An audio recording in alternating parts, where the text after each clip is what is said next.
जे सरकार इथं अस्तित्वात आहे, जे 11 महिन्यापूर्वी 1 वर्षापूर्वी जे सरकार इथं अस्तित्वात आलं महायुतीचं, हे फक्त तुमच्या भरोश्यावर आलं,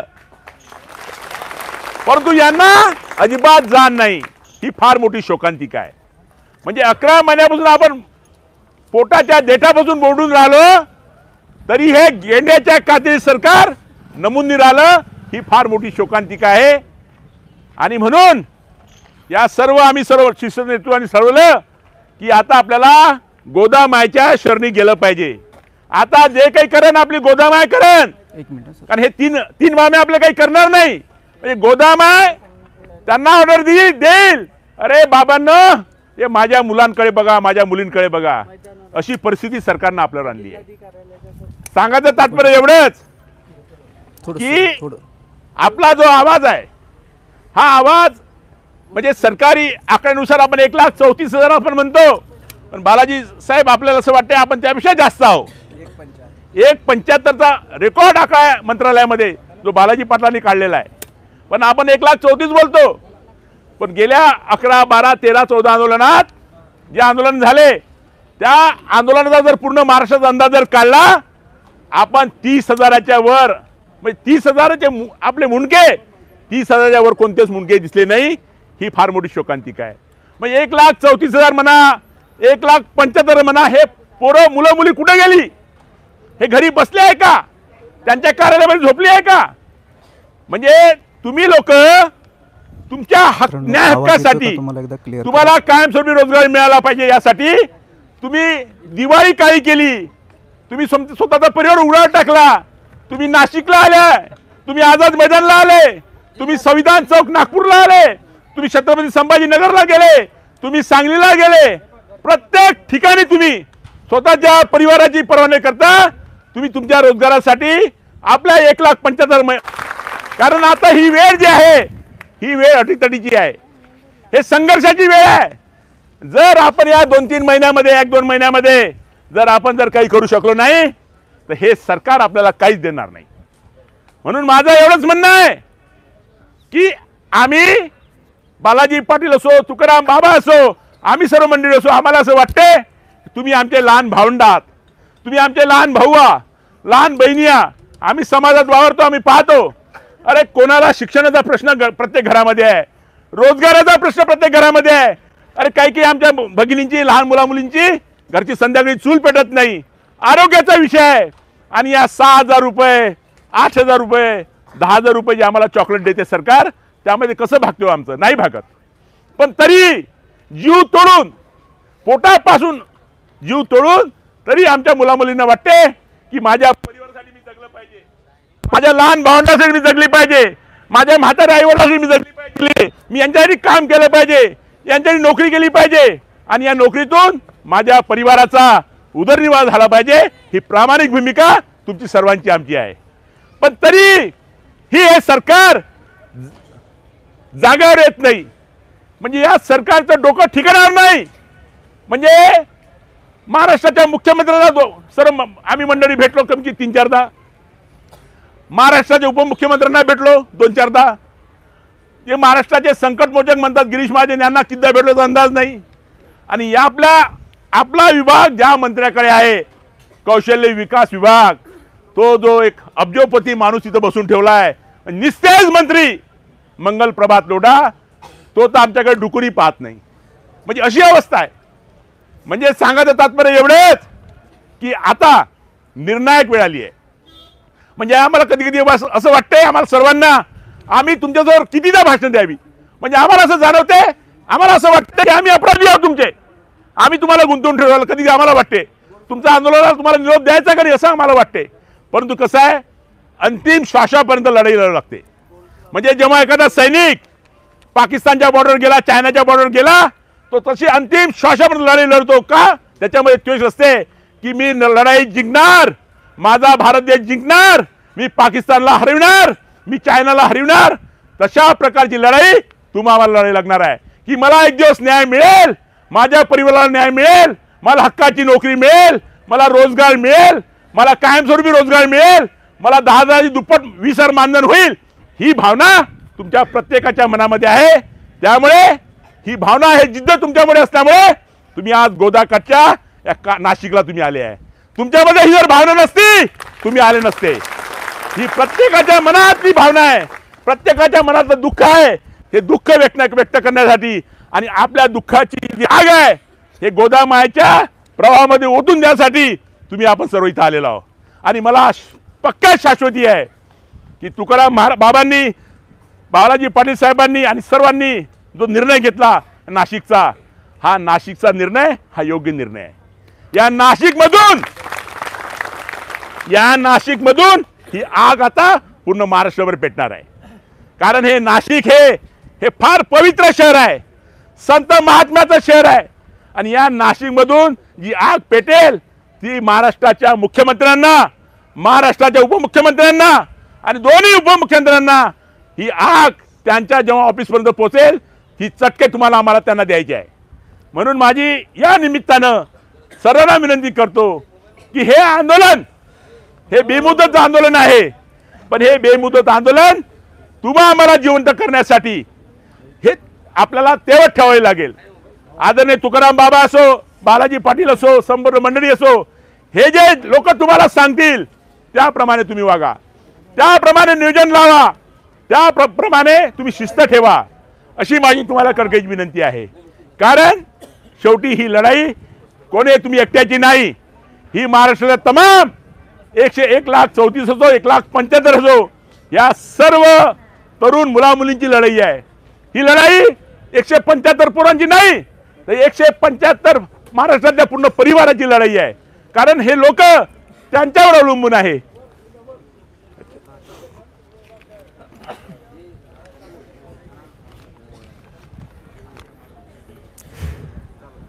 सर्वांची मोठी लढाई आहे. त्यामुळे माझी तुम्हाला कळकळीची विनंती आहे की आज सुरुवात झाली आहे या बेमुदत आंदोलनाची, या कुंभमेळ्याची, बेरोजगार प्रशिक्षणाचा कुंभमेळा हे जे नाव दिलं आहे तुकाराम बाबांनी, बाळाजी पाटलांनी, हे नाव अतिशय सार्थकी नाव आहे. या कुंभमेळ्यातून आपला आवाज प्रत्येक ठिकाणी गेला पाहिजे. आज आपण सर्व पाहिलं, महाराष्ट्रातले सर्व मंडळी आपण विखुरलेले लोक आहोत. प्रत्येक ठिकाणी कोणी विदर्भातला आहे, कोणी खानदेशमधला आहे, कोणी मराठवाड्यातला आहे, कोणी पश्चिम महाराष्ट्रातला. आपण बिखरे मोती आहोत, बिखरे मोती. पण बिखरलेले मोती या कुंभया मेळ्यामध्ये एकत्र झालेले आहे. कारण हे बिखरे मोती जेव्हा एकत्र होतात तेव्हा त्याची एक मोठी माळ बनते. आणि ही एक माळ बाळाजी पाटलांच्या नेतृत्वामध्ये, तुकाराम बाबांच्या नेतृत्वामध्ये ही जी माळ आहे, ही माळ आता आपल्याला एकदा सरकारला अर्पण करायची आहे. बाबांनो, आता तुम्ही आमचा निर्णय घ्या. त्या प्रसंगी मला एक दोन शब्द बोलायचे वाटते. एक शेर बोलतो तुम्हाला या संदर्भात. बाबा, बिखर गए तो संवरने का हुनर हम रखते हैं. बिखर गए तो संवरने का हम हुनर रखते हैं. जो डूब जाए उसे उबरने का हम हुनर रखते हैं. बचाए रखिए हमें हमसे नजर वरना, बचाए रखिए हमसे नजर वरना, हम नजर से दिल में उतरने का हुनर रखते हैं. हे आम्हाला सरकारला सांगायचं आहे. आम्ही जरी विखरलेले जरी असलो, पण जेव्हा जर आमची नजर तुम्हाला लागली तर तुमचं सरकार खाली येईल, तुमच्या खुर्च्या खाली येईल. म्हणून आमच्या नजरेकडे बघून तुम्ही आम्हाला कायमस्वरूपी रोजगार दिला पाहिजे, तुम्ही आम्हाला दुप्पट मानधन दिलं पाहिजे. शेवटी आम्ही तुमच्यामुळे या महाराष्ट्रातलं प्रशासन ऍक्टिव्ह झालेलं आहे. तुम्ही ज्या ज्या सरकारी हस्तामध्ये काम केलं, हा प्रत्येक विभाग ऍक्टिव्ह झाला आहे. जिल्हा परिषदचा विभाग असो, आरोग्य विभाग असो, ग्रामपंचायत असो, प्रत्येक डिपार्टमेंट असो, प्रत्येक डिपार्टमेंट तुमच्यामध्ये हुनर आहे त्या हुनरमुळे प्रत्येक डिपार्टमेंट ऍक्टिव्ह झाला आहे. आणि स्वच्छ प्रशासन निर्माण झाला आहे. आणि स्वच्छ प्रशासन निर्माण झाल्यामुळे या सरकारची गरिमा, नजर प्रत्येक लोकांची चांगली ऍक्टिव्ह झाली आहे. त्यामुळे सरकारला आमचं मागणं एवढंच आहे की ज्या तरुण पोरांनी, 175 तरुण पोरांनी तुम्हाला निवडून द्यायचं काम केलं, तुमचं प्रशासन स्वच्छ करण्याचं काम केलं, त्या तरुण पोरांना, मुला मुलींना आणि त्या परिवारांना तुम्ही साथ द्या. त्यांना मदत करा, त्यांना कायमस्वरूपी रोजगार द्या, एवढीच विनंती या निमित्ताने करतो।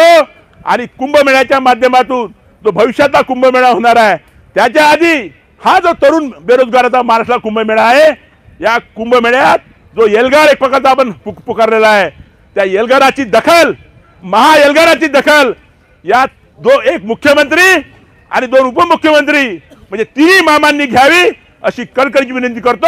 जय महाराष्ट्र।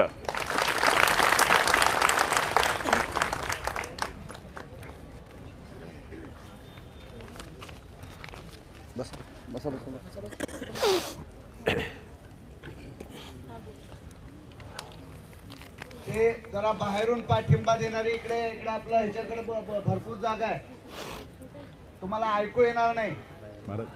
या सगळे महाराज महाराज ते काय म्हणतात माईक घ्या माईक।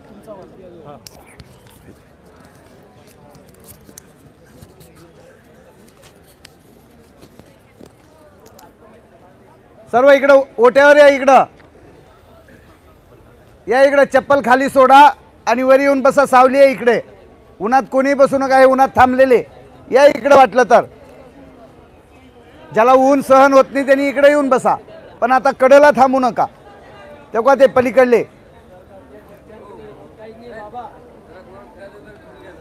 नाही नाही, एक 10 मिनिट, हा 10 मिनिटामध्ये आपणाला इंटरव्हेल होणार आहे, बरोबर आहे ना?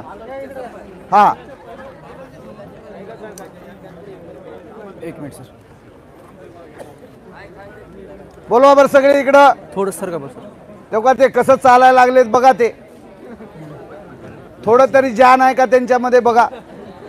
मॅडम थोडस साईड द्या मला, जान है तो जहान है, थोड़ा जान है तो जहान है।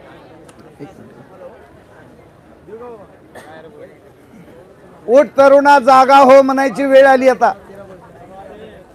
प्रशिक्षणाचा धागा हो। या बरं इकडे सावळीत बसता सगळेजण, तेव्हा कटन बसलेले जरा बसा इथं सगळेजण। तेव्हा ते प्रशिक्षणार्थी बाबा त्यांचे प्रशिक्षण चालले बघा तिकडे, ते बघा तिकडे माझे तेवढे बसले तिथं, चाललेले तुमचे।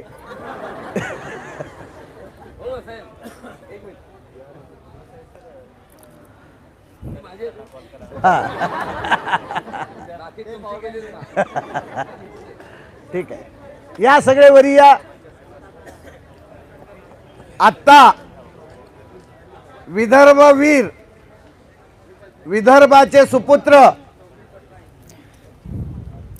आवाज येतो का? आदरणीय प्रकाशदादा साबळे यांनी आपल्याला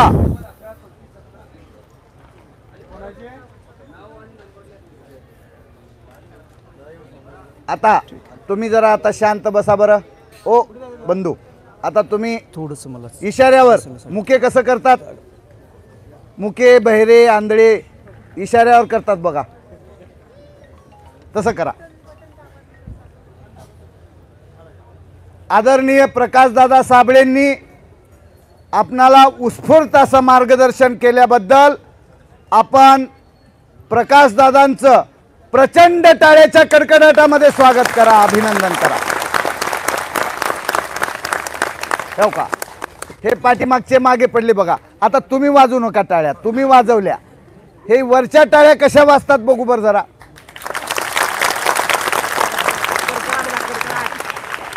बघा बरं, तुमच्याकडे बघितलं की तुम्ही बाजूला लाव आणि तिकडे बघितलं की तिकडे बाजूला लाव। आता मी कुणकड बी बघणं गेलं, बाबांनी आपल्या सगळ्याला नाशिक मध्ये या ठिकाणी एकत्र केलंय, त्याच्याबद्दल दोन्ही बाजूनं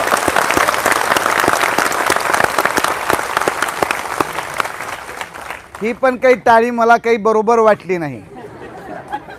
टाळी कशी वाजली पाहिजे हे बघा, फक्त ऐका, टाळ्या वाजवू नका, आता वाजवा म्हणलं तवाच वाजवा। तुमची नुसती टाळी वाजल्याबरोबर पोलीस यंत्रणा सजग झाली पाहिजे, आणि म्हणजे अशी टाळी तुमच्यामध्ये धमक कशी आहे त्याच्यावर सरकार सगळं माहिती घेतंय बरं का, गृह विभाग। तुमच्यात जोश असला तरच सरकार ते लक्ष देणार आहे. त्याच्यामुळं आपणाला तुकाराम बाबांनी या ठिकाणी बोलवलंय.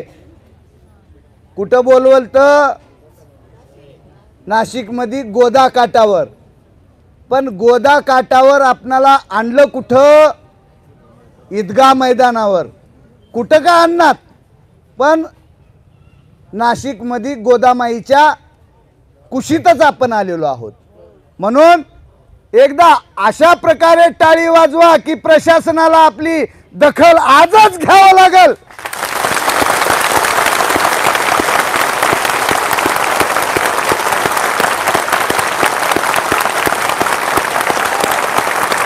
Very good.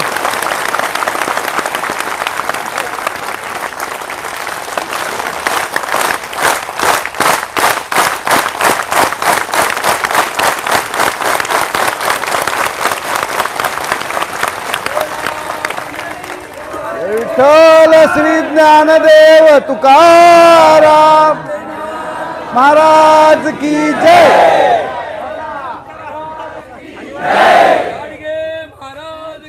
छत्रपती शिवाजी महाराज की जय. आता कसं आहे, आम्ही काय बोलणार आहोत तुम्हाला माहिती आहे. भाषणं तर खूप झालेत. पुन्हा पुन्हा भाषणं, रटाळ भाषणं, तेच तेच वाक्य, तेच तेच शब्द. आपण पण किती दिवस ऐकणार? कंटाळलो आपण. त्याच्यामुळं आता या गोदामाईच्या तीरावरून, या पवित्र ईदगाह मैदानामधून महाराष्ट्राला आपल्याला संदेश द्यायचा आहे. सारा युवा यहाँ है, एकनाथ मामा कहाँ है.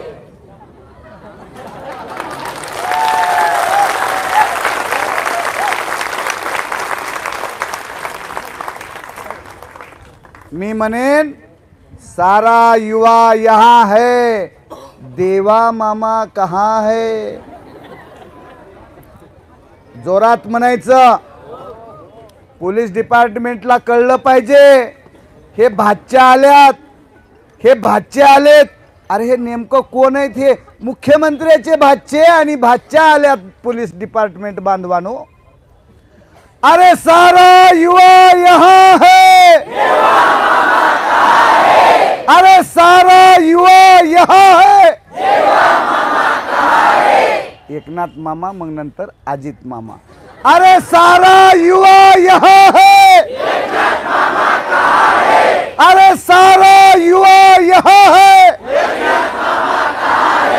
अरे सारा युवा यहाँ है.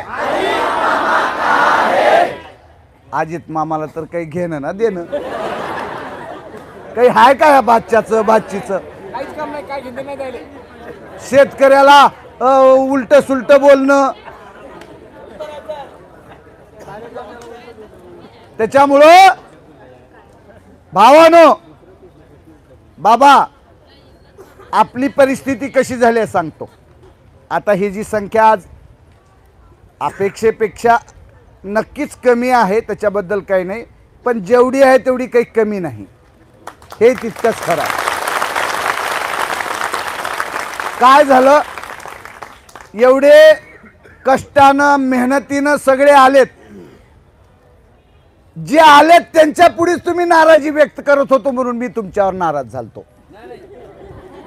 नाही नाही नाही, आत्ता आलेल्यावरला न आलेल्याची नाराजी. जे शिस्तीत बसल्यात, शांत बसल्यात, ते बेशिस्त वागणाऱ्याची नाराजी शिस्तीत वागणाऱ्याला सांगत होतो तुम्ही. बरोबर आहे का नाही? सज्जनाला सांगलाल ते दुर्जनाची कहाणी. त्याच्यामुळं या ठिकाणी आपली मानसिकता कशी झाली आहे तुम्हाला सांगतो. मला सकाळी एका पहाटे बीडच्या अण्णासाहेब टेकाळेचा फोन आला. म्हणले साहेब आम्ही आता नाशिकमध्ये आलो, आमची आता निवासाची व्यवस्था कुठं आहे, आमच्या आंघोळीची व्यवस्था कुठं आहे. मी म्हणलं थांबा, आपल्या पवन भटला फोन लावू. पवन भटला फोन लावला, पवन भट फोन उचलले नाहीत.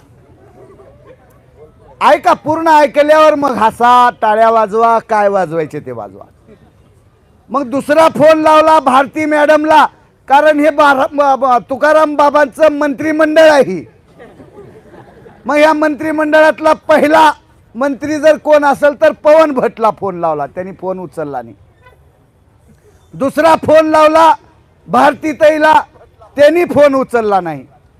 आणि तिसरा फोन लावला आपल्या नाशिक जिल्ह्याच्या अध्यक्षाला, काय नाव त्यांचं, पाटील आहेत ते, वैभव पाटलाला, आणि त्यांनी पटकन फोन उचलला आणि त्यांनी मला फोन लावून फोनवर ते मला लाईव्ह लोकेशन पाठवलं. मग त्यांच्याशी बोलणं होत असताना मी काय म्हणलो त्या अण्णासाहेब टेंकाळेला, प्रामाणिक सांगतो बरं का, आता पवन भट्ट फोन उचलणार, भारतीताई फोन उचलणार, काय करावं लागेल बाबा म्हणलं. आता हे बाबाचं मंत्रिमंडळ असंच आहे का काय सगळं म्हणलं. आणि मग निलेश आपलं तो वैभव पाटील फोन उचलला की लगेच पवन भट्टचा फोन आला, आणि पवन भट्टचा फोन आला की लगेच भारती मॅडमचा फोन आला. म्हणजे मी हे का सांगतोय, 2 मिनिट सोसायची सुद्धा तयारी नाही आपली, म्हणजे माझी. पवन भट्टनं फोन उचलला ना किती वंगळा, भारती मॅडमनं फोन नाही उचलली, लगेच मिनिटात 2 मिनिटात करल का नाही करल माहित नाही, पण ते चुकीच्या. असा स्वभाव माझा जर असेल तर आपल्याही सर्वांचा असाच झालाय. थोडं काही झालं की मॅनेज झाले, थोडं काही झालं की मॅनेज झाले, म्हणजे दमच नाही आपणाला. मला दम नाही तर तुम्हाला कसं निघल. त्याच्यामुळं मला हे सांगण्याचा उद्देश एवढा आहे, थोडस आपणाला जर काही नकारात्मक जर काही वाटत असेल तर त्या काळामध्ये जरा 10-5 मिनिट, तासभर, 2 तास, 24 तास, 1 दिवस, 2 दिवस जरा पेशन्स ठेवायला शिकावं. असा ठराव आपण इथं करू. आपण अगोदर काय करायचंय आपल्याला, लढा लढत असताना आधी आपल्यामध्ये पेशन्स ठेवू, संयम. आपण आपल्या प्रशिक्षणार्थ्याबद्दल आणि आपल्या नेतृत्वाबद्दल जर कोण लूज कमेंट करत असेल, लूज टॉक करत असेल, तर त्याला तिथंच थांबवायचं आणि ती लूज कमेंट आपण दुसऱ्यापर्यंत पोहोचू द्यायची नाही. हा ठराव आपण इथं करू. बरोबर आहे ना? कारण आपण आंदोलनात 25,000 असू, उपयोग नाही. जेवढे लोक आपण आंदोलनात राहू तेवढे एका आईच्या पोटी जन्माला आलेल्या लेकरासारखं आपण सगळी भावंड, आपण एका आईची लेकरं आहोत. या भूमिकेतून हे आंदोलन आपणाला लढावं लागेल. जी काही संख्या असेल ती आपण जर एकमुखानं संघटितपणे जर आपण हे आंदोलन लढत असू तर महाराष्ट्रातला प्रत्येक युवा नाशिककडे वळल्याशिवाय राहणार नाही. थोडं तुम्हाला फरक वाटतंय का? जरा बाबाचं माझं जरा काही वैचारिक मतभेद झाले. वैचारिक मतभेद झाल्यावर झालेले आंदोलन आणि वैचारिक मतभेद गाडून टाकून झालेल्या आंदोलनापैकी आजच्या आंदोलनामध्ये काही तुम्हाला फरक वाटतंय का? नाही वाटतंय ना? त्याच्यामुळं जर आम्ही नेतृत्व जर कुठे एकमेकांमध्ये हेवेदेवी जर करणार नसू तर महाराष्ट्रातल्या प्रशिक्षणार्थ्यांनी कशासाठी हेवेदावे करायचंय?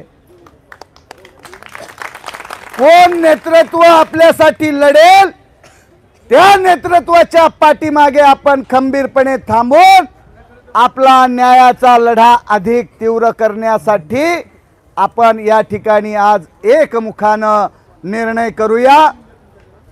आणि धीरज, तुझी काय अडचण आहे? हा धीरज, जरा थोडस धीरज धर, धीर धर.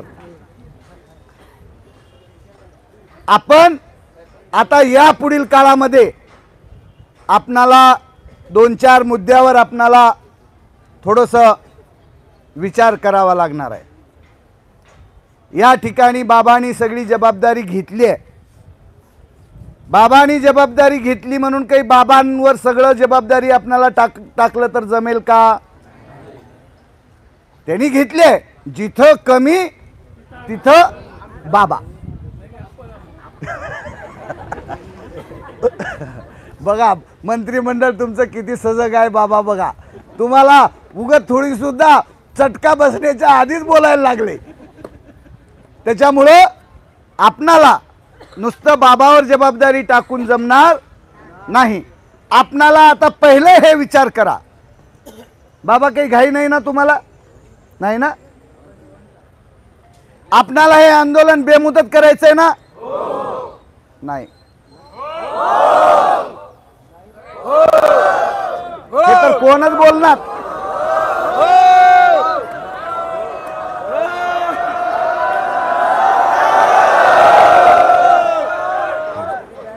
जरा करायचंय ना? जला जला हो का, जला जला हे आंदोलन GR मिळेपर्यंत करायचंय। त्यांनी 2 हात वरी करा, नुसते हात नाही, वज्रमोठ वज्रमोठ आवळा, वज्रमोठ आवळा। आवडली का?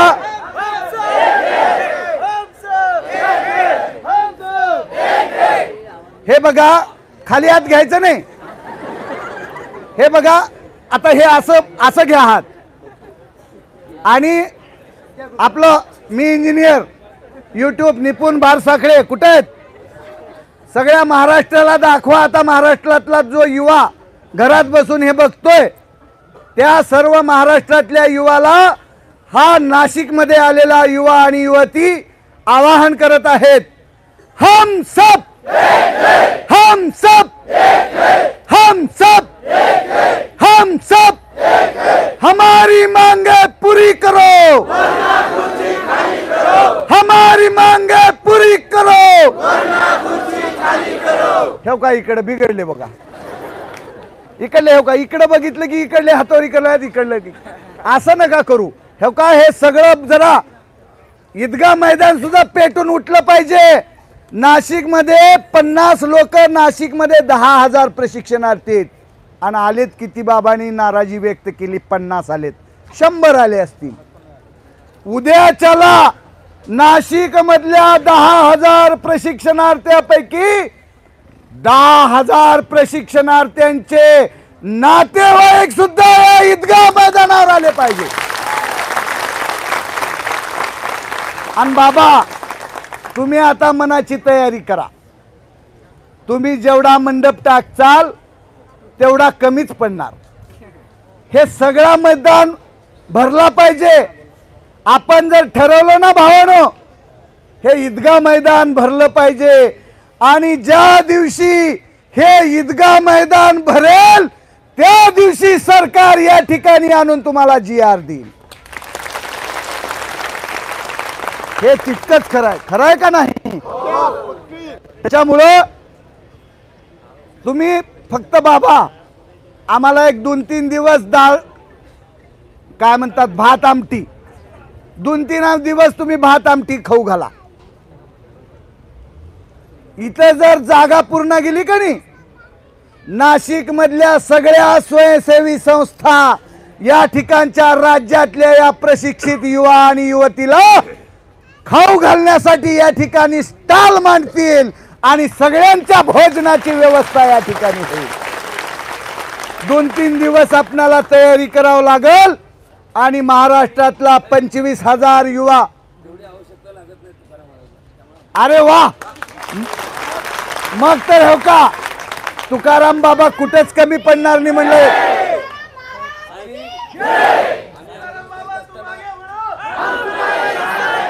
आंदोलन करत असताना कुठल्या संस्थेच्या जीवावर नाही करत, आम्ही आंदोलन करतो ह्या प्रशिक्षणार्थीच्या जीवावरती आणि यांच्या संख्याबळावरती, आणि आंदोलन करणे तर आपल्या नावाचाच खेळ आहे। यस, हे बघा हा थोडं समोर सरका. नाही येऊला बाकी बसू द्या आता उगं. नाही बसू द्या आता, सावली झाली. हो का शिराळ सुद्धा आली आपणाला. हो का मी का म्हणालो होतो, हे जर 25,000 जर प्रशिक्षणार्थी इथं आले तर कसं करावं असा प्रश्न बाबाला पडली, म्हणून जरा दिलासा देण्यासाठी बोललो होतो. पण बाबालाही खंबीर आहे. एवढे मोठे चाकूरकर साहेब नंतर माझ्याकडे असणार आहेत, सावळे साहेब असणार आहेत. त्याच्यामुळं जिथं विषय एका खिशात हात घातले असते ना तर लाख रुपये. तेवढं मन मोठं करून मग त्यानंतर मग आपण गावामध्ये जाऊ, संस्थेकडे जाऊ. बरोबर आणि जर नाही जायचं नाही कुणाकडे आपल्याला, काय गरज नाही. पण राज्यातल्या मुख्यमंत्र्याच्या भाच्या आणि भाची एवढ्या मोठ्या संख्येनं इथं आल्यानंतर हे नाशिक शहर कुणालाही उपाशी झोपू देणार नाही, हा विश्वास मला या ईदगाह मैदानामधून आपणाला द्यायचा आहे. आणि दुसरा विषय, जिथे विषय गंभीर तिथं आम्ही 5 नेतृत्व खंबीर. दोघांना स्कॅनर पाठवून द्या ना. यस स्कॅनर पाठवून द्या. त्यांना स्कॅनर पाठवून द्या ना. म्हणजे कसं त्यांना जरी यायला नाही जमलं ना तरी तुमच्या सोबत नाही त्यांना तुम्ही एकदा फोन करा. 2 नेतृत्वाला फोन करा. फोन केली नाहीत म्हणून नाराजी आहे त्यांची. ते तुमच्याकडे ढकल नाही प्रदेशाध्यक्ष कोण आहे ते बरोबर. पश्चिम महाराष्ट्राचा प्रमुख आहे. ह्या माणसांचं काम आहे का नाही? बरोबर काम आहे. कुणाचं काम आहे? बरं ठीक आहे. इतर नेतृत्वाला पण आपण या ठिकाणी पाचारण करू आणि आपण 5 पांडव आपण संघटितपणे हे युद्ध. आता थोडं मला थोडीशी सूट पाहिजे. कशी? माझ्या कन्येचं आहे लग्न, मी तर येणारच अधूनमधून. थोडंसं अजून 1-2 दिवस तर मी आहे इथं, म्हणजे असं काही मी जाणार नाही. पण घरच्या लोकांनी मला शोधत येऊ नये, त्याच्या आधी मला तिथं जरा जाऊन मी आहे म्हणून सांगण्यासाठी. यायला पाहिजे. हो घरची लोक शोधत नव्हे, घरची लोक तुम्हाला पत्रिका घेऊन तुमच्या मुलीचं लगीन आहे म्हणून आमंत्रण द्या. ही वेळ येणार नाही, ह्याच्यासाठी जरा थोडासा वेळ द्यावा लागेल. आणि बाबा माझ्या कन्येच्या विवाहाचं पण निमंत्रण सगळ्याला आहे बरं का. हेच निमंत्रण सगळ्यांना निमंत्रण आहे. 25,000 लोक इथं आले तर विवाहाच्या दिवशी आपल्याला विवाहाच्या म्हणजे GR घेऊन आपल्याला जाण्याची संधी मिळेल, रोजगार घेऊन.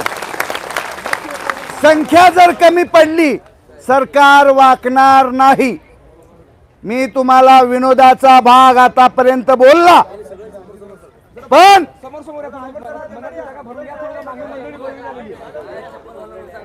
5 चप्पल घालून वरी येऊ नका. हे पवित्र स्थळ आहे, धार्मिक स्थळ आहे. खाली चप्पल सोडा आणि वरी या.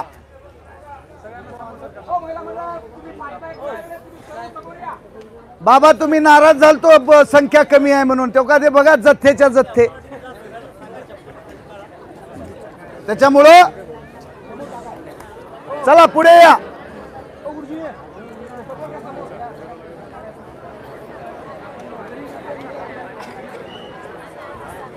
तर सर्व प्रशिक्षणार्थी बांधवांनो चला पुढे या.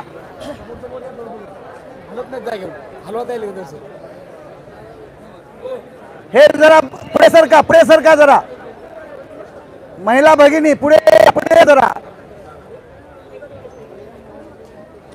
आत्ता कुठून आले हे सगळे? आत्ता कुठली आली? नंदुरबार. अरे वा.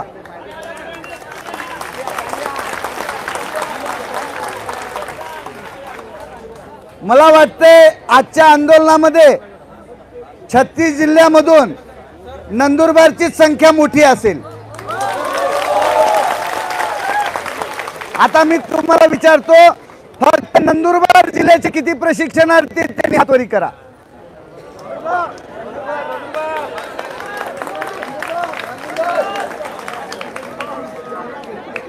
अर्धे नंदुरबारच आहेत की बाबा, अजून येतच आहेत. त्यामुळं हे का आता एक लक्षात घ्या, आणखीन पण यायला लागलेत. मग आपले निलेश वसावे सर आणि नंदुरबारच्या प्रशिक्षणार्थ्यासाठी एकदा आपण प्रचंड टाळ्याचा कडकडाट करा.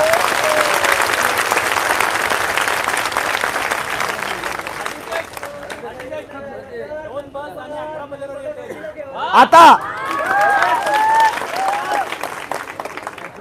नंदुरबार नंतर कुठला जिल्हा लागतो? अकोल्याचे किती आहेत जरा सांगा बर. पवन भट्टचा जिल्हा नाही नाही सगळे म्हणू का? अकोला अकोला हात वरी करा. अकोला थोडस उद्या येईल, येणार आहे ना?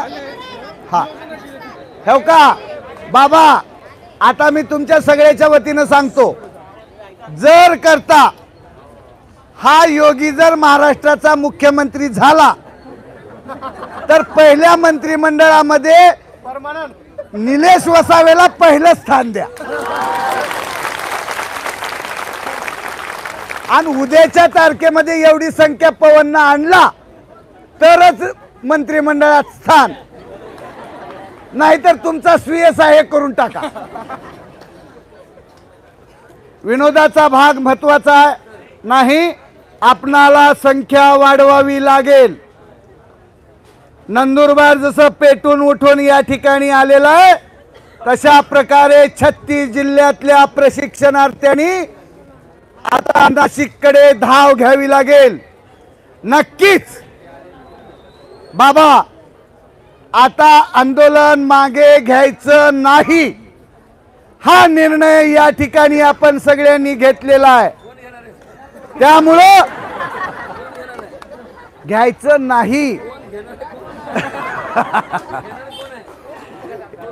हे बघा तुम्हाला सांगतो, एका घरात 4 भाऊ होते. 4 भावांनी काय केलं, 4 भावांपैकी एकानं डब्यातले लाडू खाल्ले. ऐका, डब्यातले लाडू खाल्ले. मग आईनं बघितली, अरे डब्यातले लाडू कुणी खाल्ले? 4 पोराला विचारलं, प्रत्येक जण म्हणायला लागला मी खाल्लो नाही, मी खाल्लो नाही, मी खाल्लो नाही. मग म्हणली, आई हुशार होती, आईनं म्हणली तुम्ही सगळेजण लाईन मध्ये उभा टाका म्हणली. मग 4 भावंडाला लाईन मध्ये उभा केलं. 4 भावंडाला लाईन मध्ये उभा केल्याबरोबर ज्यानं खाल्ला होता त्यानं जरा असं केला, म्हणजे आईनं ओळखलं तू खाल्लास म्हणली. तसं बाबा काही गडबड करलेल्यात का म्हणतो, कोण घेणार आहे कोण घेणार आहे म्हणलेल्यात का? हे आंदोलन बाबांनी आता सांगितलंय की मागे घेतलं जाणार नाही. त्याच्यामुळं आणि आता काय सगळी व्यवस्था आहे इथं, सगळी व्यवस्था आहे. त्याच्यामुळं अजिबात टेन्शन नाही. फक्त आता इथं मंडप कोणता घाला, शामियाना, शामियानाचा मंडप टाकायचा, सोपा आणि स्वस्त. ते पॉलिस्टरचा मंडप टाकायचा नाही.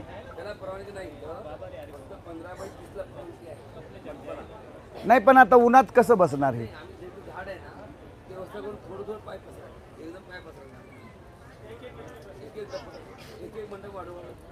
नाही माझं म्हणणं असं आहे बाबा, ठीक आहे तुम्ही जे नियोजन कराल त्याप्रमाणे आपण मॅनेज करू. पोलीस प्रशासन आपणाला आंदोलनाला परवानगी देत नाही, आणि नाही दिलं तरी आपलं आंदोलन चालू ठेवायचं आहे. पोलीस प्रशासन हेच सूचना, हेच आंदोलनाला परवानगी असते. त्यांना आपण जे लेटर दिले तेच आंदोलनाला परवानगी असते. आता फक्त आपणाला स्पीकर परवाना घ्यायचा आहे. स्पीकर परवाना घेतला तर अच्छा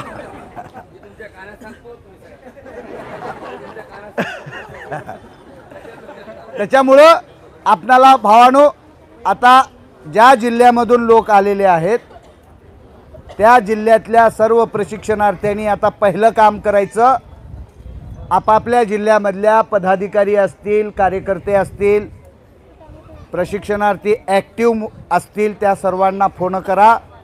हे आंदोलन शेवटपर्यंत चालणार आहे. जोपर्यंत सरकार आपणाला GR देत नाही. आता काही लोकांच्या मनामध्ये शंका आहे की काल आचारसंहिता लागली, मग आता कसं? आचारसंहिता ही काल नगरपालिका आणि नगरपंचायत एवढ्या शहरापुरती लागलेली आहे. संपूर्ण महाराष्ट्रात ही आचारसंहिता नाही, महानगरपालिका क्षेत्रात ही आचारसंहिता नाही आणि ह्याच्या पुढे जाऊन आचारसंहिता ग्रामीण भागातही लागणार आहे, महानगरपालिका क्षेत्रात अगोदर लागणार आहे. आणि जरी लागली तरी सरकारला बदनामीची जर भीती वाटली आणि आपली जर संख्या इथं वाढली तर सरकार नक्कीच या राज्यातल्या बेरोजगार युवकांना रोजगार कशा पद्धतीनं द्यायचा याचं सुतोवाच नक्की करेल, त्यावर विचार करेल. पण आपली संख्या वाढली पाहिजे. आता प्रकाशदादा बोलत असताना म्हणले अब्जोपती असलेला कौशल्य विभागाचा मंत्री फक्त सांगितलेल्या कामाचा मंत्री आहे असं दादांना म्हणायचं होतं. तो काही बोलतच नाही. त्यानं जरी बोलणं गेलं ना दादा,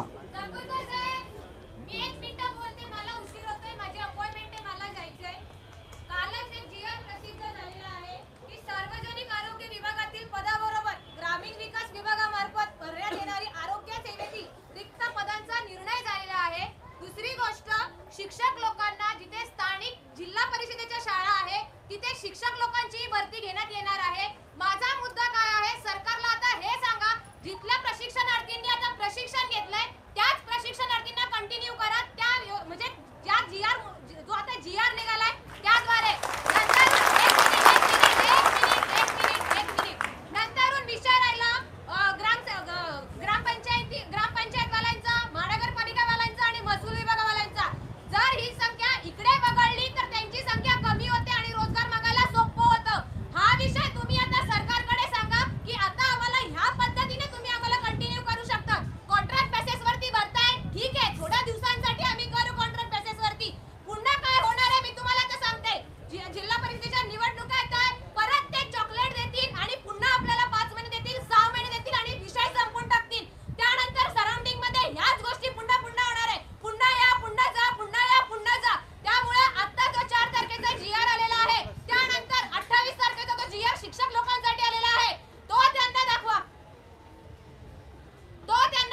सरकारला तो दाखवला तर आपला फायदा आहे. नाहीतर मी तुम्हाला सांगते कितीही आंदोलनं झाले, ही लोक फक्त आपल्याला पुन्हा निवडणुकांसाठी आपला फायदा करून घेणार आहे.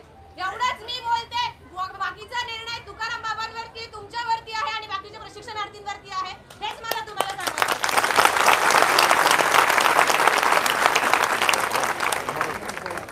अगदी खरं आहे. एकदा रोशनीताईसाठी अजून एकदा टाळ्या वाजवा.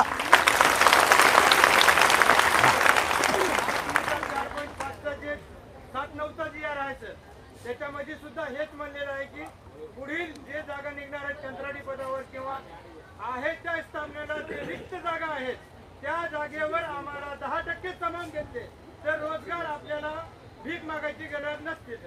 आहे त्या आस्थापनेवर 5% किंवा 10% जर आपली भरती करून घेतली, कोणत्याही पदावर जाऊ शकता माणूस इथं. परंतु त्यांची जी नियमावली आहे त्याच्यामध्ये त्यांनी सरळ स्पष्ट म्हणजे आस्थापनावर जोडले. आस्थापनेला विचारलं की तुमच्या पगाराचं काय करते, आम्ही तुम्हाला घ्यायची, आम्ही इच्छुकदार आहात, तुम्हाला आम्हाला घ्यायचे, परंतु तुमचे पगार कुठून आम्ही देणार का? त्यांनी हा सवाल करतात. मी जिल्हाधिकारी मॅडमला सुद्धा या विषयावर बोललो. मी म्हणलं 7-9चा जे 4.5चा मुद्दा आहे त्या जागेवर तुम्ही मला त्या विषयावर मला स्पष्टीकरण द्या. त्यांनी म्हणले तुम्ही शासनाकडे पत्र वाटलावा किंवा तुमच्या आंदोलनामध्ये हे त्यांना समजून सांगा किंवा त्यांना कळवा. आहे त्या ठिकाणी आपल्याला जर वाढीव मिळाला शेवट हे प्रशिक्षणार्थी शब्द जे आहे फक्त कालावधी असते, वर्ष, 2 वर्ष, 3 वर्ष होऊ शकते जास्तीत जास्त. त्याच्या व्यतिरिक्त हा आपला जो प्रशिक्षणार्थी जो शब्द आहे तो पूर्ण क्लोज करण्यात येते. रोजगार मिळत नाही सर इथं.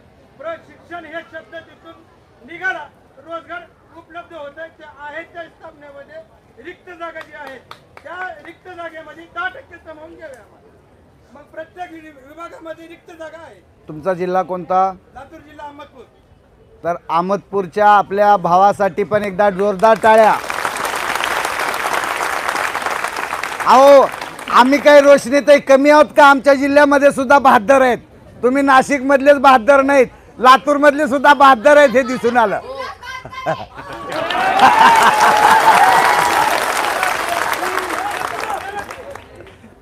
आता आपल्या दोघांच्या मुद्द्यावर मला 1 मिनिट बोलू द्या. आता तिसरा बोलण्याच्या अगोदर बरं का, नाही त्यांचे मुद्दे करेक्ट आहेत पण एक मुद्दा क्लिअर केला पाहिजे. त्याच्यामुळं रोशनीताईंनी जो मुद्दा उपस्थित केला आणि आपल्या अहमदपूरकर भाईनं पण जो मुद्दा उपस्थित केला तो करेक्ट आहे.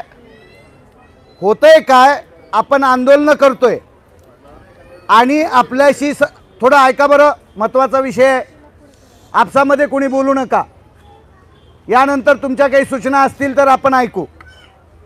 आपण जेवढे आंदोलन केलेत तेवढ्या आंदोलनाची दखल कुठेच प्रशासनानं आणखीनही घेतलेली नाही. क्रमांक 1 म्हणजे मग आतापर्यंत तुम्ही कुणाला बोललात म्हणचाल, आम्हाला कुणी बोललं नाही. आम्हीच त्यांच्या दारात बळानं येसकर होऊन चाललो. अनेकदा शिंदे मामाच्या दारात बी गेलो, बळनच गेलो. बाबा आपणाला शासनाचं आपणाला निमंत्रण आहे. ज्या दिवशी आपल्या आंदोलनाची दखल सरकार घेईल त्या दिवशी सरकार अधिकृतपणे बैठक घोषित करेल आणि आपल्या 5-10 प्रमुख शिष्टमंडळाला बोलावेल. त्या बैठकीमध्ये राज्याचे मुख्यमंत्री, राज्याचे उपमुख्यमंत्री, त्या विभागाचे मंत्री आणि राज्याचे मुख्य सचिव आणि सर्व अधिकारी यांची ज्या दिवशी बैठक होईल त्या दिवशी आपल्या या सगळ्या छोट्या छोट्या मुद्द्यावर सर्वंकष चर्चा होईल आणि सगळ्या चर्चा अभ्यासपूर्ण आपण मांडल्यानंतर सरकार त्यावर नक्कीच विचार करेल आणि राज्यातल्या युवकांना रोजगार देण्याचा मार्ग सुकर होईल. पण अद्याप आपणाला सरकार चर्चेला बोलवतच नाही. त्याच्यामुळं का बोलवत नाही? आपली संख्या कमी पडते भावांनो, आपली संख्या कमी पडते. आपली संख्या या ठिकाणी 25,000 संख्या होऊ द्या. जसं बच्चू कडूंनी 4 महामार्ग नागपूरमध्ये रोखले तसे 25,000 ईदगाह मैदानावर आपण 2 दिवस इथं शांततेनं आणि त्यानंतर जर सरकार दखल घेत नसेल तर हे नाशिक सुद्धा आपण जाम करू शकतो. त्या दिवशी सरकार आपणाला चर्चेला बोलवील आणि चर्चेला बोलवल्यानंतर ट्रेनी शिक्षकाचा तर प्रश्न एका झटक्यात सुटतो बरं का. ट्रेनी शिक्षकाचा प्रश्न झटक्यात सुटतो. कसं? एक शिक्षकी शाळा हजारावर आहेत, हजारावर. आणि एक शिक्षकी शाळेमध्ये एका शिक्षकानं ती सगळी शाळा सांभाळायची आहे. 2 शिक्षक तिथं नाहीत. दुसरा शिक्षक जर तिथं ठेवला तर शासनाला ₹1,00,000 60,000 ते ₹1,00,000 पर्यंत पगार द्यावा लागतो. म्हणून तिथं दुसरा शिक्षक सरकार द्यायला तयार नाही. मग त्या ठिकाणी एक शिक्षकी शाळेमध्ये एक शिक्षक शिकवणार का? आणि जिल्हा परिषदेचे काही मीटिंग आहेत, ईओच्या काही सूचना आहेत, त्या सूचनाचं पालन करत असताना त्या विद्यार्थ्याला सोडून त्या ऑफिसली पत्रव्यवहार करायचा असेल तर तो शिक्षक गेल्यानंतर त्या विद्यार्थ्याचं संरक्षण शिक्षणाचं कोण करणार आहे? हा प्रश्न आपणाला सरकार पुढे मांडल्यानंतर सरकार हे ट्रेनी शिक्षकाला प्रत्येक एक शिक्षकी शाळेच्या सोबत एक ट्रेनी शिक्षक जर त्या शाळेवर गेला तर तो मूळ शिक्षक जर ऑफिसेस म्हणजे जिल्हा परिषदेला किंवा पंचायत समितीला ईओ कडे जर गेला असेल तर तो ट्रेनी शिक्षक ती शाळा एक शिक्षकी तो सांभाळू शकेल, म्हणून ट्रेनी शिक्षकाचा प्रश्न लवकर संपणार आहे. पण आपणाला बोलवलं पाहिजे ना सरकारनं चर्चेला. सरकार आपणाला अद्याप एवढे आंदोलन केलं दादा, चर्चेला अजून आपणाला बोलवलेलं नाही.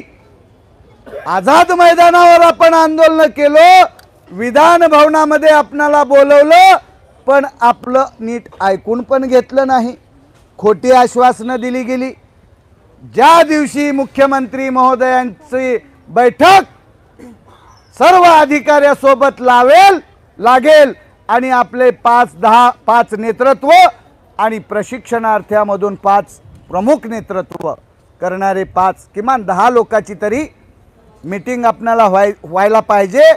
त्या दिवशी रोशनीताईचा प्रश्न आणि आपल्या अहमदपूरकर भैयांनी जो मांडलेला प्रश्न आहे आणि तुमच्या मनामध्ये जे काही प्रश्न आणखी बरेच आहेत, हे सगळे विद्वान लेकरं आहेत. मग आम्ही काही येडे फिडे वाटलो काय? आम्ही कुणाचं काही पागल लोकांचं नेतृत्व करता वाटलं का? तुम्ही विद्वान आहात, एवढे शिकलेले सवरलेले आहात, 5 पदव्या प्राप्त आहात आणि तुम्ही आज गरजवंत आहात. म्हणून आम्ही आमचा सगळा वेळ, आमचा व्यवसाय, आमचं कुटुंब, आमचा प्रपंच थोडासा वाऱ्यावर सोडून या राज्यातल्या युवकांना हे सरकार वाऱ्यावर सोडत आहे, म्हणून आम्ही तुमच्या सोबत आहोत भावानो. म्हणून आपणाला आपली संख्या वाढवावी लागणार आहे. सांगा मॅडम. सगळ्या प्रशिक्षणार्थींची प्रोफाईल अपडेट होती, पगार झालेले आहे, पण आम्ही कुठं जायचं? आम्हाला 11 महिने राबवलं, शाळा आमच्या अंगावर सोडली, 1.5 वर्षाचं लेकरू घेऊन झाडाला धोका बांधून मी शिकवलं, पण 1 रुपया पगार नाही. सहाय्यक आयुक्ताकडे गेलं, ते पाठ फिरवता, बीओ कडे गेलं, पाठ फिरवता, व्हिडिओ कडे गेलं की आम्हाला अधिकारी म्हणतात तुम्ही वरपर्यंत गेले, आमच्या कंप्लेंटी केल्या, आम्ही जायचं कुठं? कोणाला आम्ही द्याय मागायचं? सांगतात तुम्ही मला. ताई तुम्ही रडू नका. नेमकं तुमचा जिल्हा कोणता? तुम्ही काल फोन केला होता का मला? मग तुम्हाला मी दिवसभर आपण एकच बोलतोय. तुम्हाला मी एका वाक्यात सांगितलं होतं, 100 बका 1 लिखा. ऐका ना मॅडम ऐका. तुम्हाला 100% तुमचा पगार 100% मिळेल ह्याची खात्री मी देतो. विषय तो नाही. ऐका ना, मला काय म्हणायचंय, तुम्ही सहाय्यक आयुक्ताला आणि संबंधित आस्थापनेला तुमची तक्रार दिली का? केव्हा दिली? मग त्याची कॉपी माझ्याकडे पाठवा म्हणून सांगितलं होतं. केव्हा पाठवलंय? कालच बोलणं झालं ना आपलं. हां, मला आणखी एकदा तुमचा हाय करा. तुमचा नंबर सेव्ह नसेल माझ्याकडे, बरेच मेसेज येतात. तुमचा प्रश्न मी सहाय्यक आयुक्ताला बोलून आयुक्त कार्यालयात बसून तुमचा प्रश्न मिटवतो. प्रश्न तुमचा 11 महिन्याचा रोजगाराचा नाही, पगाराचा नाही, तर तुमच्या कायमस्वरूपी रोजगाराचा प्रश्न घेऊन आपण लढतोय. तुमचा हक्काचे 11 महिन्याचे तर पैसे तुम्हाला मिळण्यासाठी तो तुमचा हक्क आहे, तो तर 100% मिळेल. तुम्ही त्याची काळजी करू नका. मला फक्त फोन करा. कोण दिलंय आता? हे आपलंच आहे का? तुमचं पत्र आहे ना?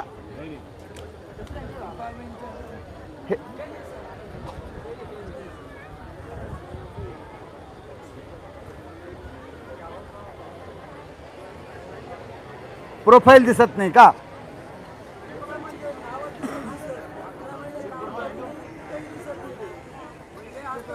जे हे छोटे छोटे प्रश्न आहेत, ऐका. आता आपलं हे बेमुदत आंदोलन आहे. इथे संबंधित डिपार्टमेंटच्या आयुक्ताशी, संबंधित जिल्ह्याच्या आयुक्ताशी आणि त्या संबंधित आस्थापनेशी बसून आपण एक एक प्रश्न सॉल्व करू. तुम्ही फक्त प्रश्न एक आपण या ठिकाणी बाबा कुठे गेले? एक मिनिट. कोण? गोपाल जाधव सर कुठे गेले? तुम्ही आता पूर्ण वेळेत का इथं का झलक दिखला जा, एक बार आजा आजा भाग जा. तर आपण काय करूया, जे मोरे खूप हसायला लागला बघा, म्हणजे पटलेलं दिसतंय. गोपाल जाधव सरांकडे आपल्या ज्या आज या आंदोलनामध्ये ते पूर्ण वेळ या ठिकाणी राहतील आणि त्यांचा नंबर सांगा सर. 99 70 80 नंबर लिहून घ्या. 99 70 80 55 90 हा नंबर तुमच्याकडे सेव्ह करा. त्यांना फोन करा आणि तुमच्या छोट्या छोट्या सगळ्या समस्या त्यांच्याकडे तुम्ही सांगा. आणि माझा पण नंबर ठेवून घ्या. माझा नंबर ज्याच्याकडे नाही त्यांनी माझा पण नंबर घ्या. 82 081 82 383. अजून एकदा सांगू, 82 081 82 383. या नंबरवर माझ्या व्हॉट्सॲपवर तुमच्या समस्याचं पत्र टाका, मॅसेज टाका आणि गोपाल जाधव सरांकडे तुम्ही त्यांचे हे सगळे कागदपत्र जे काही आहेत समस्याचे तुमच्याकडे कलेक्ट करा आणि तुम्ही माझ्याकडे पाठपुरावा करायचा. नाहीतर गोपाल जाधव सर कुठे आहेत, संध्याकाळी गायब. कोचिंग क्लासेसमध्ये विद्यार्थी बोंब मारायला लागलेत म्हणून सर जालन्यामध्ये रवाना. असं होऊ देऊ नका. नाही, जाणार नाही. आणि मग आपल्या ज्या तुम्ही सगळ्यांनी जर काम छान केलं तर आपली जी 40 गावची भगिनी डोळ्यात अश्रू काढली ते अश्रू काढण्याची वेळ दुसऱ्या कुणावर येणार नाही. ताई, तुमच्या डोळ्यातले अश्रू पुन्हा तुमच्या त्या प्रश्नासाठी बालाजी पाटील चाकूरकर येऊ देणार नाही याची खात्री या ठिकाणी मी हे करतो. कामं खूप करायचे, प्रशासकीय कामं थोडेसे काळजीपूर्वक हाताळावे लागतात. जे आयुक्त कार्यालय माझ्यावर गुन्हे दाखल करायला तयार झालं होतं कारण माझा त्रास त्या आयुक्त कार्यालयाला प्रचंड होता.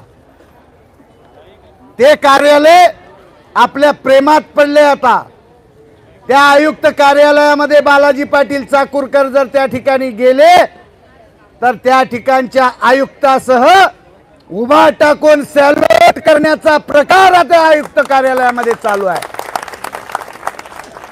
हे का घडतं? बालाजी पाटील चाकूरकरांच्या पाठीमागं, तुकाराम बाबाच्या पाठीमागं, प्रकाशदादाच्या पाठीमागं महाराष्ट्रातला युवा ताकदीनं उभा टाकलाय. हा संदेश सरकारपर्यंत आणि प्रशासनापर्यंत गेलाय. त्यामुळं सगळे आपले कामं ऐकायला लागलेत. फक्त मला तुम्हाला एकच सांगायचं आहे, एक आमची मंजू कराड म्हणून एक आमच्या कुठल्या जिल्ह्याच्या आहेत, त्या धाराशिव जिल्ह्याच्या आहेत. त्यांचं वय आहे 37. सुरुवातीला त्यांचं झालं 35. ते काही काळजीपूर्वक बघितलं नाही वाटतं. मी त्यांना वारंवार सांगतो 35 वयोगट ओलांडल्यानंतर तुमची रिजॉईनिंग करताना तुम्ही 37चे 36च्या पुढचे दाखवता. पण त्या ताईचं म्हणणं सारखा आग्रह, साहेब तुम्ही काहीतरी करू शकता, तुम्ही साहेब काहीतरी करू शकता. म्हणजे त्यांची चिवटपणा लक्षात घेता मला हे का सांगायचंय, तुमचं होत नाही काम म्हणून सांगितलेलं असताना सुद्धा त्यांनी कालपर्यंत माझा पिच्छा सोडलेला नाही. म्हणून आपलं हे वय सुद्धा 38 करण्याचा निर्णय सरकारला घेण्यासाठी आपण भाग पाडू. म्हणजे कुणाचा वयाचा प्रश्न शिल्लक राहणार नाही. त्यासाठी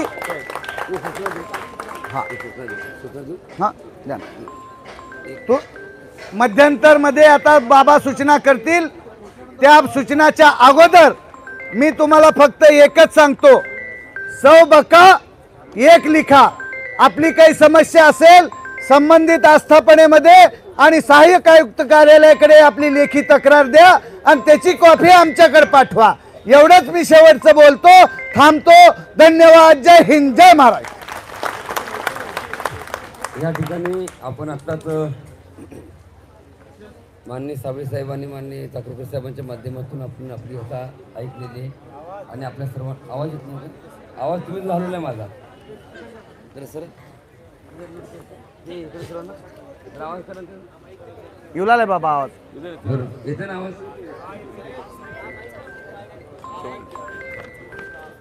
या ठिकाणी आपल्याला सांगू इच्छितो की आत्ताच आपण नगरपालिकेच्या माध्यमातून या ठिकाणी बसण्याची परवानगी काढतोय, पण आज सुट्टी असल्यामुळं उद्या 10 वाजेपर्यंत आपल्याला परवानगी मिळून जाईल असं त्यांनी सांगितलेलं आहे. किंवा या ठिकाणी आपले जे काही पैसे भरायचे ते पैसे भरून घेतले जातील. पण पोलीस डिपार्टमेंट काय म्हणते की जर त्यांची परवानगी असेल तर तुम्हाला इथं बसायला मिळेल, अन्यथा बसायला मिळत नाही.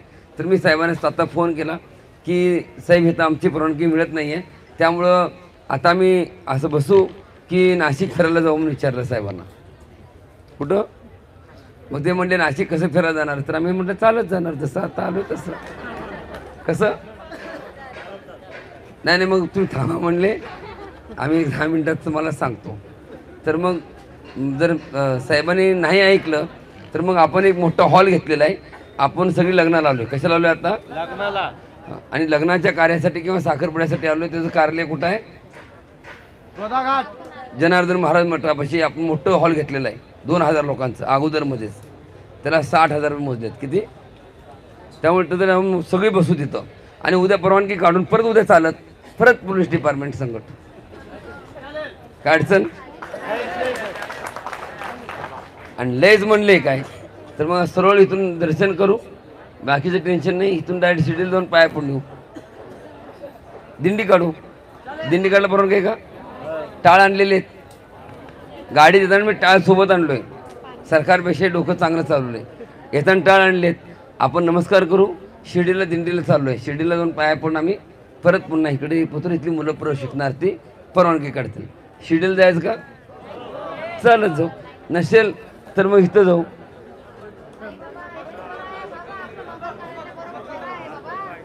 नाही आहो, पण मी काय म्हणतोय, आपण कुठलंही कारण सांगून अंग झडकणार नाही. हे मी तुम्हाला का सांगायला आलोय? अंग झडकणार नाही. त्यामुळं आपण सर्वांनी आपली भूमिका थोड्या वेळामध्येच गाडी या ठिकाणी येईल.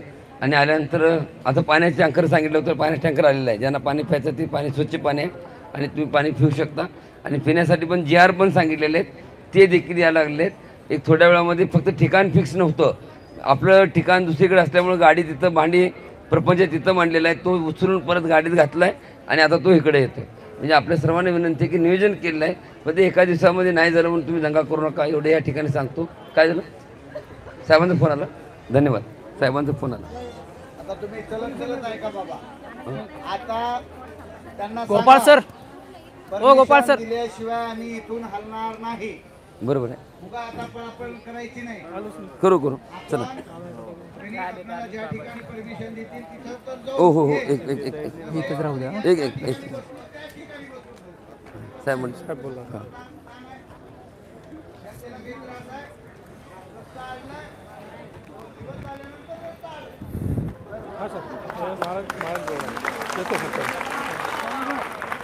हॅलो. हां साहेब बोला की. हां एक मिनिट. हो आले मग. आता जेवण जेवण आता गाडी तिथे बोलवलेली आहे. जेवण करतो आम्ही इथं थोडं आणि जेवण करून मग आहे त्या ठिकाणी मग परत आपल्याला जावं लागेल सर. हां मग आणि परत मग हां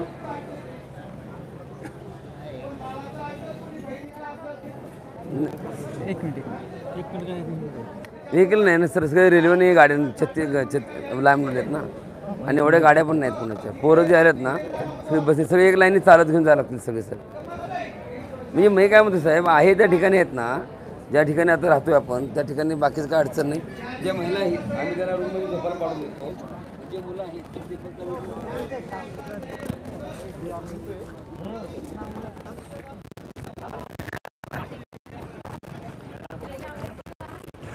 तर प्रशिक्षणार्थी मित्रांनो, या ठिकाणी मोठ्या संख्येने प्रशिक्षणार्थी आलेले आहेत.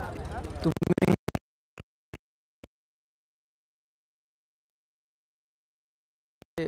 ऑफिशियल परवानगी आहे, पोलीस प्रशासन असेल ती परवानगी अगोदर तुकाराम बाबांनी घेतलेलीच होती, परंतु जी पूर्व परवानगी आहे अजून ते या ठिकाणी घेत आहेत. तर आपलं जे काही लोकेशन आहे ते तुकाराम बाबा ठरवतील या ठिकाणी आणि पुढील जो काही नियोजन आहे आंदोलन संदर्भातचा तो या ठिकाणी आपल्याला सांगणार आहेत.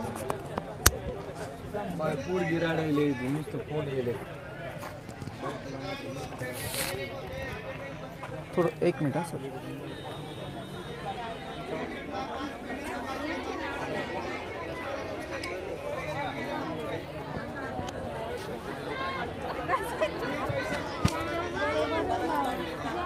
तर प्रशिक्षणार्थ्यांच्या पेमेंट संदर्भातचे प्रश्न देखील या ठिकाणी युवा प्रशिक्षणार्थ्यांद्वारे नेतृत्वाला विचारले जात आहेत.